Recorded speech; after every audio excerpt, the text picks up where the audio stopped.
They see me. Is it recording? It's recording. Cool.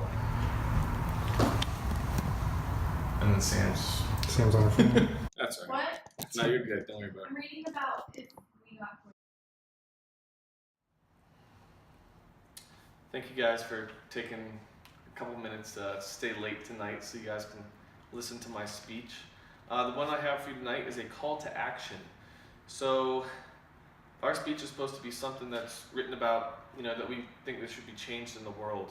My fiance is a aspiring teacher. We were both concerned about what kind of salary she's going to make. We also have friends that are teachers, and they're not really thrilled about what kind of money they make and the time they put in for these children. So I'm going to talk about a little about what we can do to help hopefully change that. Did you know that the U.S. ranks well below many of the world's developed countries in school education? In the most recent PISA results from 2015, the U.S. placed an unimpressive 38 out of 71 nations, and I think 24th in science. Most of them are advanced nations, much like us, that rank above us. While the U.S. succeeds in business, economic wealth, technology, we may soon find ourselves behind in a lot of that. One of the controversial issues today is how much public school teachers get paid. I personally think that if they got paid more, it would draw in more talent and ultimately translate to the kids getting a higher education, entering the job market to become more prepared. We're going to look at what a higher teacher salary might actually do, and then what it'll take for us to get there. Some of the benefits may not be immediate, but years to come, they'll pay off tenfold. I'd like to start off with a quote from Eric Hanushek. This is a gentleman who got his degrees from MIT. He's working for Yale and Harvard right now, and he's quoted in one of his papers.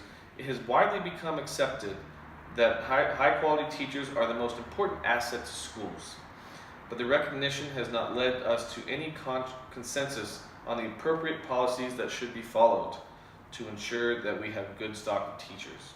The policy proposals range from very broad, although general, that they call either for close regulation of quality or for more financial incentives, with little in between those two poles. Giving our teachers a higher salary is the least we could do for the generosity they give our youngest generations day in and day out. There are two sides of this picture that I want to examine for reasons for change. The first being the generation that we were. We lived in a generation that maybe didn't have the highest education. And we're raising children now that are going to be in a similar boat. And the job markets these days are much more international. We look at people from around the world coming to the U.S. for jobs.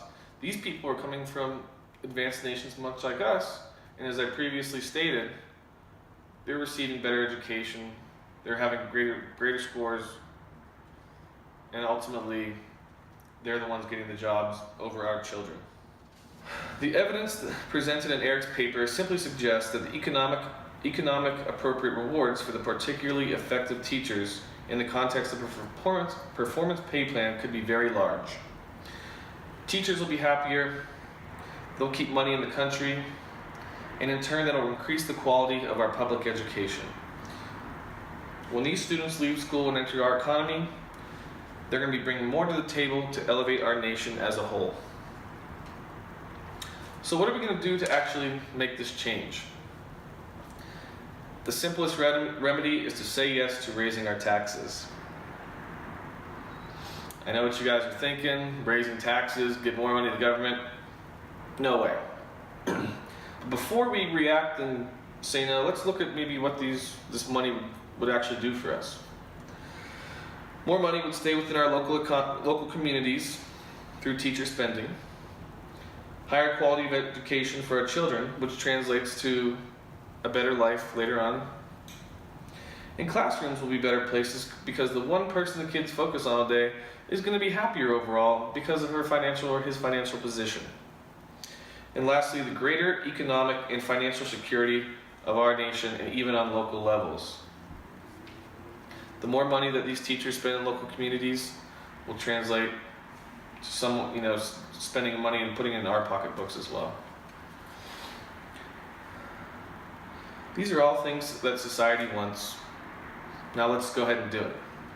Many people will be content knowing that this money is going towards U.S. jobs and helping our growing generation heading into the workforce. There are some other solutions that we could do. They are a little more complicated, they might take a little bit longer, but there's less money out of you guys' pockets.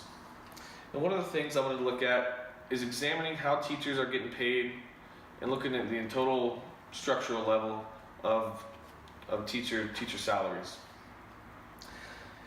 Hanushek says again, existing policies on the demand side of the teacher labor market combine regulations on entry into the profession and political bargaining over salaries. These policies have not proved effective in ensuring uniformly high quality teachers. There is little evidence that the extensions of these that have been proposed will be more effective. What he's ultimately saying is that the way that teachers are currently getting paid really has no translation into what kind of education these children are getting. Teacher salary is often based on time they've been teaching, their tenure, and credentials and degrees they've acquired through his or her career.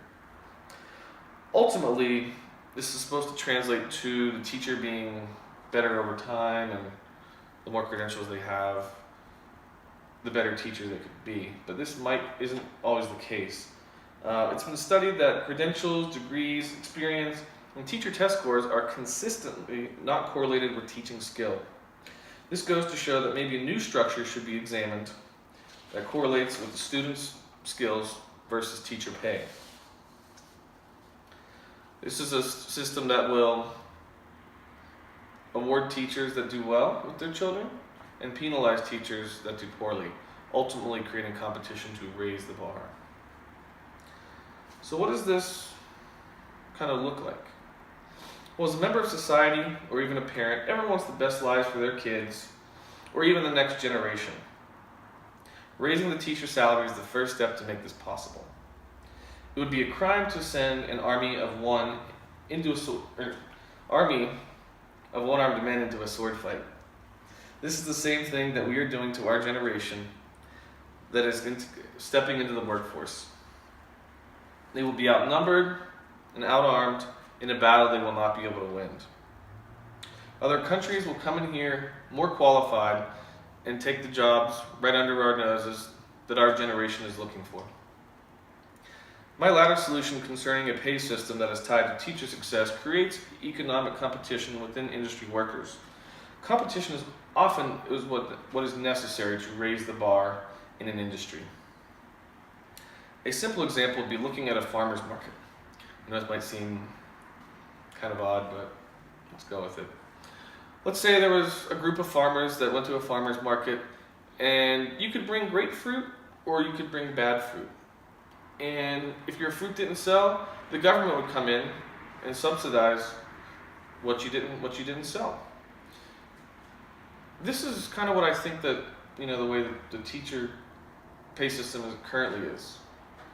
What if the government stepped out of there and said, you know what, we're actually going to give you more money if you sell well, and you don't get any extra money if you don't sell well.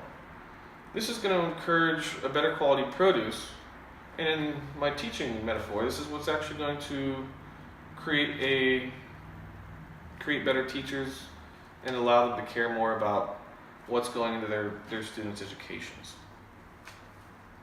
So I want you to take time out of your day to get involved with your state legislature and express how important it is for your vote in raising teacher salaries. Without your involvement, it is a crime to send our younger generations of this country into the workforce while we stand in silence. Even if higher quality education isn't what you're after, raising the salaries will still benefit you as an individual. These teachers will have more money to spend in your local community. If you're a local business owner, they'll be spending money in your establishment, hopefully giving you a little bit more success. Now keep in mind that when we're all retired, this is going to be the generation that provides us, or is going to be providing wealth to the U.S. By creating change now, we will be thanking ourselves decades down the road to an educated, intelligent, and productive workforce. These people will be providing for us in the years to come. Now, if you're interested in looking into this some more, Eric Hanushek, who I've quoted a few times during this speech, has wrote a great piece called The Economic Value of Higher Teacher Quality. I got some of my information from him. He even goes into great lengths in this topic discussions. He uses mathematical formulas to back up all of his findings. It's really worth reading if you guys feel passionate about this like I do. Lastly, if you'd like to spend a couple minutes, I am happy to take any questions that you guys have.